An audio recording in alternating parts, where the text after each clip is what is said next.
Le samedi 14 décembre 2019, aux premières heures de la matinée, les préparatifs d'une manifestation avaient lieu à Pertuis, dans le Vaucluse, à l'appel du collectif Terre Vive Pertuis qui défend les terres agricoles. Attends, on va peut-être leur donner la bague, on pas non plus. Peut-être que la bague va en avoir besoin, je vais.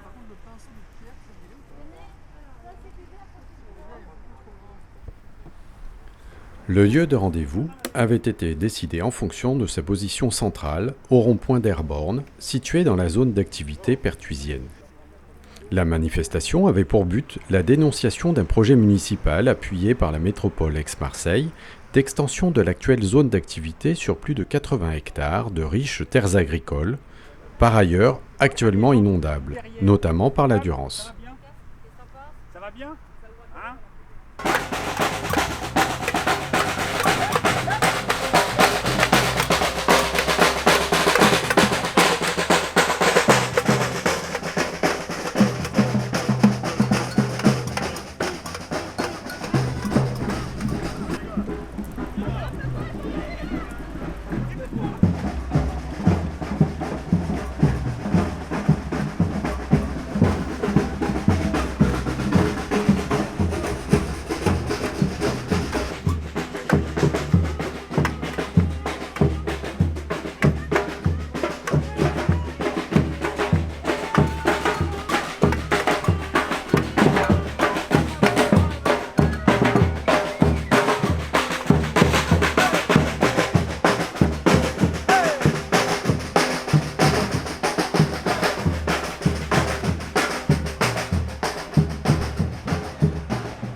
Nombreuses étaient les références aux récentes inondations ayant dévasté une partie de la plaine agricole 2 semaines plus tôt. Forte de ces 300 manifestants, Terre Vive, par cette belle matinée hivernale, entrait donc en résistance dans la rue contre la culture de l'urbanisation, pour la préservation des espaces naturels agricoles et forestiers de Pertuis et contre le PLU élaboré par la municipalité en place, conduisant à l'artificialisation de terres à sauvegarder pour les générations futures.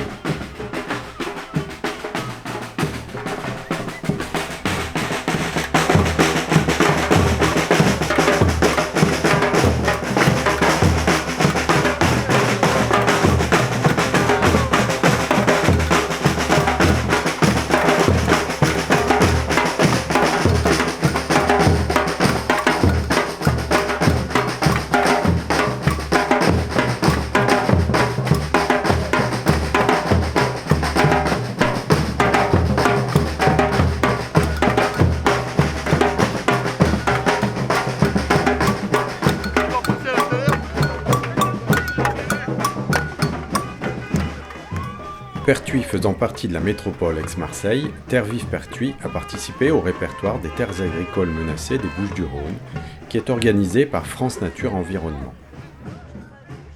2000 hectares sont ainsi menacés et ont été recensés sur 25 communes des 119 existantes en Bouches-du-Rhône. Ce sont pour exemple 1000 hectares en Arles avec le contournement de la ville, ou bien encore la commune de Château-Renard qui veut déplacer son marché d'intérêt national qui occuperait 35 hectares, et Saint-Martin-de-Crau qui prévoit des hangars dédiés à la logistique sur 87 hectares. Le collectif Sauvons-nos-terres 84 a lui recensé plus de 1000 hectares menacés par l'urbanisation en Vaucluse.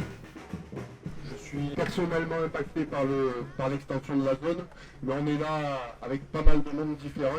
Il y a quelques agriculteurs, il y a des propriétaires du terrain, il y a des citoyens tout simples qui veulent tous faire passer le message qu'il faut y aller mollo sur les terres agricoles. La situation a changé. Il y a 15 ou 20 ans, ce projet d'extension de zone qui revient à doubler la zone actuelle, si vous voulez. La zone actuelle, si vous regardez bien ce qui est urbanisé au milieu de la plaine, ça représente 80 hectares. Le projet d'en faire le double. Et le problème, c'est qu'on ne sait pas trop pourquoi. C'est soi-disant d'utilité publique. La commune parle de ITER. Le maire parle aussi un peu de l'usine Pénin qui a déplacé. Mais l'utilité publique, on n'en est pas bien sûr. Et 80 hectares d'un seul coup, expropriés d'une manière assez autoritaire, ça nous paraît abusif. Donc je pense que la terre agricole aujourd'hui, c'est pas pour moi, c'est pour éventuellement les jeunes qui s'installent actuellement, mais c'est surtout pour nos enfants. Il faut la considérer non pas comme un outil de travail, et pourtant j'y suis très attaché, mais il faut la considérer comme un patrimoine à sauvegarder pour tout le monde, aussi bien pour l'écologie que pour nourrir en local, sachant qu'il y a quand même une dizaine d'exploitations qui sont touchées par le projet. Il y a 16 hectares qui sont cultivés en bio dans les 86 hectares au total. Il y a 2 exploitants qui ont plus de 10 hectares, moi j'en perds à peu près 10 et demi, mais André Mikalev qui doit être par là, qui est un des seuls laitiers, des producteurs laitiers en vache qui restent sur la région, en perd à peu près autant. Et si vous voulez, ça fait beaucoup. Donc on a essayé de discuter, pas encore au nom du collectif, mais moi j'ai commencé à discuter bien avant du problème d'urbanisation sur Pertuis. Ça n'a pas trop abouti avec M. Pellin, que par ailleurs je respecte pour bien d'autres sujets. Mais sur ce sujet-là, je pense que l'idée n'est pas la bonne et qu'il faut déjà combler les zones actuelles et toutes les dents creuses qu'il y a dans la zone. Quand vous descendez en bas, il y a des friches industrielles, il y a les pizzas vallées, il y a Noble par exemple qui est en face de Carrefour qui va être délocalisé. Il y a pas mal de 57 par la mairie. projets, 57 emplacements sur la commune qui ont été recensés par le conseil municipal de cet été, je crois. Voilà en 2 mots ce que je voulais dire. Il ne faut pas faire trop long. Je crois que vous avez compris le message. Il ne s'agit pas ni d'être violent, ni de quoi que ce soit d'autre, mais de montrer qu'il y a une certaine partie des gens qui ne sont pas forcément d'accord avec la démarche actuelle. Ce qui est un peu dangereux dans l'histoire, c'est que quand on parle à la commune de Pertuis, elle nous dit que c'est pas la commune, c'est la métropole qui décide. Alors ça, c'est la métropole, ça va jusqu'à Marseille maintenant. C'est toujours difficile de savoir exactement les tenants et les aboutissants, mais on s'y emploie et on va continuer à s'y employer. Si j'ai un message à vous faire passer en dehors de manifester, ça a été dit tout à l'heure, c'est éventuellement d'aller voir l'enquête d'utilité publique. L'enquête publique sur le fait qu'il faut décider ou non si ce projet-là est d'utilité publique, elle a lieu du 2 décembre au 2 janvier. Comme vous le voyez, la date est assez mal choisie pour ceux qui veulent parler, puisque c'est en plein milieu de vacances, et bon, c'est de bonne guerre. Voilà.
Il n'y a aucune réponse pour savoir s'ils seront logés, où ils seront logés, comment ils seront logés. Ils seront expropriés à raison de 1 euro le mètre carré. Le 1 euro le mètre carré, donc voilà un des problèmes qui se posent. Les inondations, je crois qu'on va peut-être pas en parler beaucoup parce que tout le monde a été frappé, voire frappé très sévèrement par les inondations, qui sont aggravées par la stérilisation des terres, enfin le bétonnage des terres. Et la zone actuelle a été inondée à deux week-ends de suite. Il y a des endroits où il n'y avait plus une voiture sur les parkings. Voilà ce qu'on nous propose, alors que tous les organismes internationaux, nationaux, européens, nationaux, régionaux, départementaux, communaux, je ne sais pas, nous disent et alertent en disant qu'il ne faut pas stériliser, bétonner les terres. Alors c'est pour ça qu'on est là. On redit parce que ce qui est très important, c'est cette manifestation, c'est le buzz qu'on peut faire, et c'est donc l'enquête publique à laquelle vous pouvez répondre, y compris par courrier, y compris par mail. Donc il faut dire, si vous êtes d'accord, non vous ne le dites pas, si vous n'êtes pas d'accord, si vous n'êtes pas d'accord et pourquoi. Voilà, vous pouvez vous faire aider pour le dire.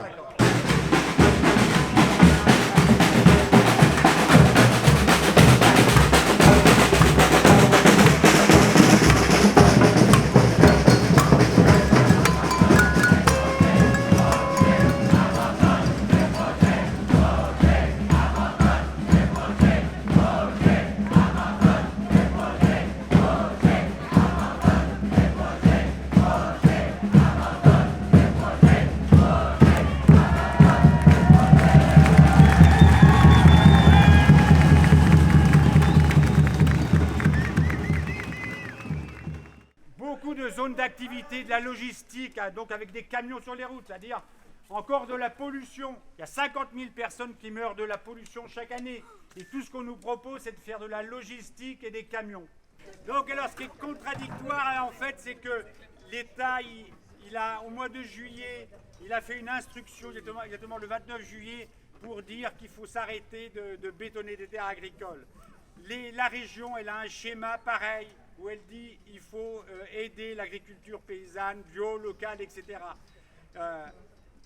Les plans climat qui se font, donc celui de la métropole, partout celui de Côte-Lube, etc., tous ils disent, voilà, il faut protéger les terres agricoles, il faut préserver le patrimoine agricole. Mais le constat est accablant. Projet! Abandonne tes projets! Projet! Abandonne tes projets! Projet! Abandonne tes projets! Projet! Abandonne tes projets! Projet! Abandonne tes projets! Projet! Abandonne tes projets! Projet! Abandonne tes projets! Projet! Abandonne tes projets! Mais on a de l'espoir parce que partout il y a des collectifs citoyens qui se forment. Dans tous les endroits, je l'ai dit, il y a des collectifs qui se battent, voilà, qui se mobilisent, qui manifestent comme nous aujourd'hui, qui résistent. Voilà, et on a des victoires. À Saint-Martin-de-Gros, on a eu des victoires. À Château-Renard, le projet risque de ne pas se faire. À Villelor récemment, à Valréas contre une usine à poulet, à Dijon, là, il y a quelques jours. À Bénac, dans Dordogne, il y a cette semaine. À Cucuron, il y a 3 ans, contre un supermarché.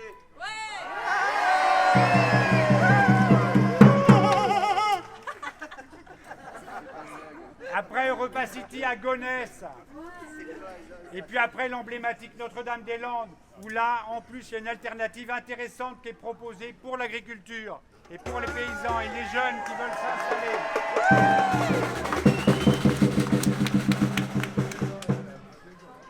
On appelle les pouvoirs publics, les collectivités territoriales, les équipes municipales à abandonner ces projets climaticides. Ce qu'on aimerait faire aujourd'hui, c'est vraiment qu'on comprenne que des projets aussi ringards que celui qu'on nous propose à l'heure actuelle n'est plus du tout d'actualité.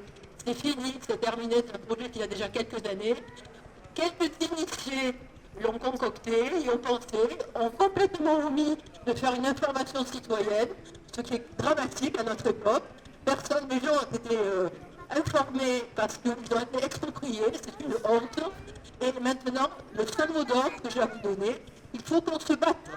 On a commencé aujourd'hui, on fera d'autres manifestations.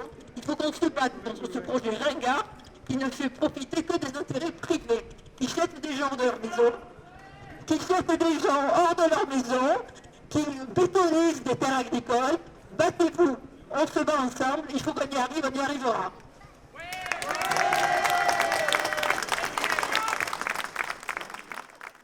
Du bois Laurent.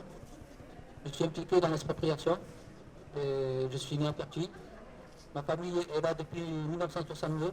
Mes parents étaient des employés. Ma mère travaillait dans les champs. Nous, à partir de 8 ans, on travaillait dans les champs pour les aider. Et on a toujours été habité à Pertuis. Et depuis qu'il y a la zone, les ruisseaux ne coulent plus bien. Depuis qu'il y a la déviation, c'est encore pire. Les terrains sont pleins d'eau. Et nous, on en a marre. On en a marre parce qu'ils veulent nous prendre le terrain, ils veulent nous prendre une maison. On n'arrive plus à dormir la nuit. Nos enfants pleurent, nous avec. Et cette situation, on ne veut pas la vivre, il faut se battre. Il faut battre tous ensemble. Parce qu'on en a marre. On en a marre de ce projet. Nous, on n'a rien à voir. On est tranquille dans notre maison et on veut y rester. Voilà. Bonjour, moi j'habite à Pertuis. Je suis née à Pertuis, mes enfants sont nés à Pertuis. J'habite le quartier de la Dourdouille depuis 1995. Et on ne veut pas partir de chez nous. On a notre activité professionnelle sur place. Et j'ai mon fils là de 5 ans qui me demande tous les jours si on va devoir partir de notre maison. C'est inadmissible. On ne veut pas être délocalisé et on veut rester chez nous. Voilà, Roger, abandonne tes projets. Je remercie tout le monde d'être avec nous. Je suis comment scandalisé. On a des enfants. Non, pour qu'il voit qu'on a des enfants, monsieur Pelin. Lui, il est bien tranquille chez lui. Il laisse propriéter tout le monde, il veut foutre tout le monde à la rue. On est pertuisiens, on est né à Pertuis. Ma fille est née à Pertuis, les petits-enfants sont nés à Pertuis. On aime notre ville, on doit rester chez nous. On demande juste de rester chez nous, on demande rien d'autre. Voilà, c'est tout. Tout ça pour mettre cette usine à lui. Enlever Pierre pour mettre Paul. Voilà, c'est ce qu'il veut faire, monsieur le maire. Donc, on va rester tranquille, on veut la paix. C'est tout. Je remercie encore tout le monde d'être avec nous.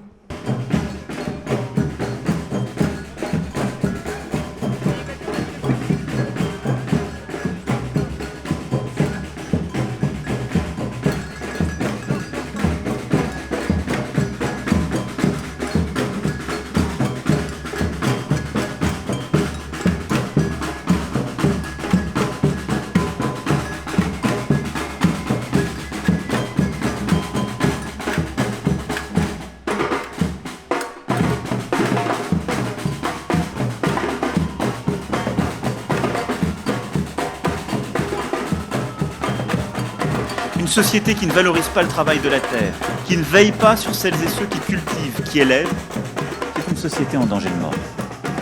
C'est une société qui construit les conditions pour ne pas pouvoir se nourrir elle-même, dans un monde de plus en plus incertain. Et donc, anticiper, puisque c'est le troisième principe d'action que je vous propose au niveau européen, c'est anticiper le renouvellement des générations et la bataille indispensable que nous devons mener pour ce faire. On sait ce qui bloque aujourd'hui. C'est l'accès à la terre agricole, en raison de deux phénomènes.